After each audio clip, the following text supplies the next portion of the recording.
Welcome in. Guess what day it is? It is Friday the 13th. Have we not had enough? Golly, jeez. Now we've got to do this. But, hey, up in the sky, we might get a break today. We do have a little bit of, this moon in Scorpio that we talked about yesterday has moved from square to at least we have what is called a minor grand trine, or a minor, what it is it's two sextiles and a trine connected. We've talked about this before, and it's an aspect that is significant. It's not a big grand trine where you have three trines together, but it is three favorable connections to this moon. So what are we dealing with? Well, the moon in Scorpio, and then we're talking about Venus and, by a stretch, Pluto in Capricorn. That's one sextile. So think of a pyramid. Think of the Great Pyramid, okay? And what we're doing is we're building toward the peak. So the peak is Jupiter and Pluto. One edge goes over to the moon.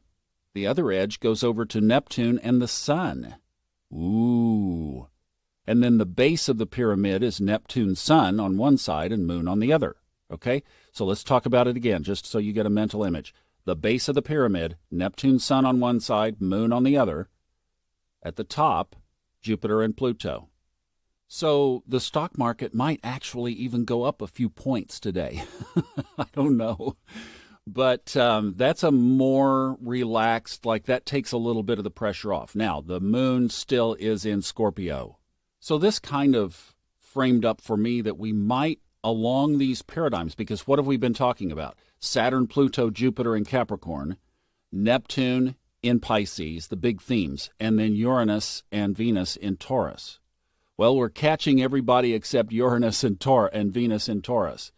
So I'm thinking, at least astrologically or energetically, we might get a little bit of the foot off of our throat of this whole pressure that we're on. This is a really tiny little micro thing, and we may or may not even feel it because there is such a big, huge macro at play here. But if we do get just a little bit of relief on a day like today, boy, we'll take it. Now, yesterday, in almost kind of looking at this chart and wondering, almost like speechless, what do you say? And I thought, just pray for the planet. Today, I thought I would put some feet to that and bring Majona in. So, Majona, welcome back. Hello, thank you. And Majona, of course, hosts the Life After Life podcast, which I pop into when I've got a few extra minutes and she catches me. But I wanted her to come in because very specifically, in that podcast, she talks about this in a different context. But she is very well versed in working with energy and especially blocking. Because, as with her psychic abilities that she has had to do that many times. So she's very skilled at it, has some meditations that are free for download. If you'd like to get those, she'll talk about those in a minute. But I wanted to bring her in to talk about some very specific things that you can do, action steps that you can do in order to block and protect yourself as best you can energetically from these things that are going on.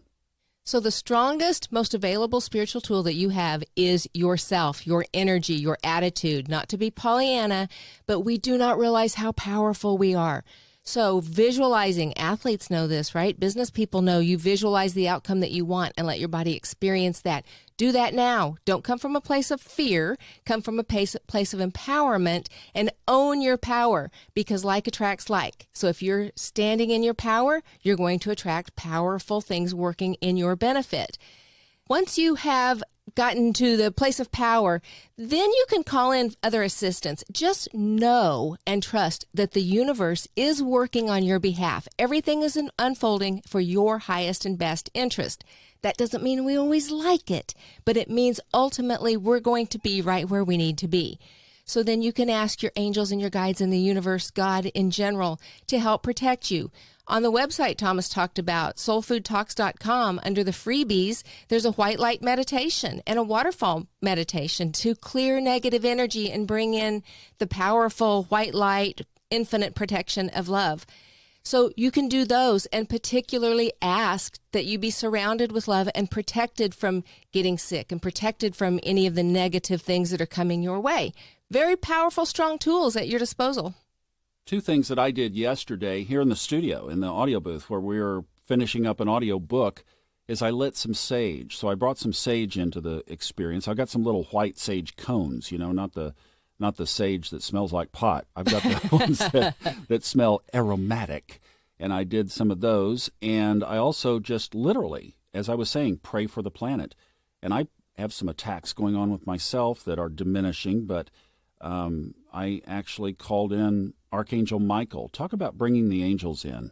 Well, if anybody is familiar with angels, it's usually the archangels and guardian angels that we're most familiar with, and Michael is the angel of protection.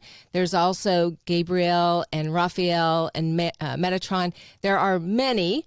We won't go into, obviously, Google them. They have their specialties, but they are infinitely strong and certainly are there to help. And the thing with angels is you have free will, and they cannot impose upon your free will. So they can't interfere unless it's a crisis situation, unless you invite them in.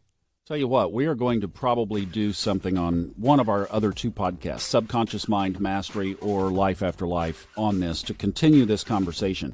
So just check back over there, and we'll probably do that over the weekend. Majona, thanks for joining us. Happy Friday the 13th. I'm skipping that day. See, she's changing her own reality again. There you go. That's how you do it. It works. That's how you do it.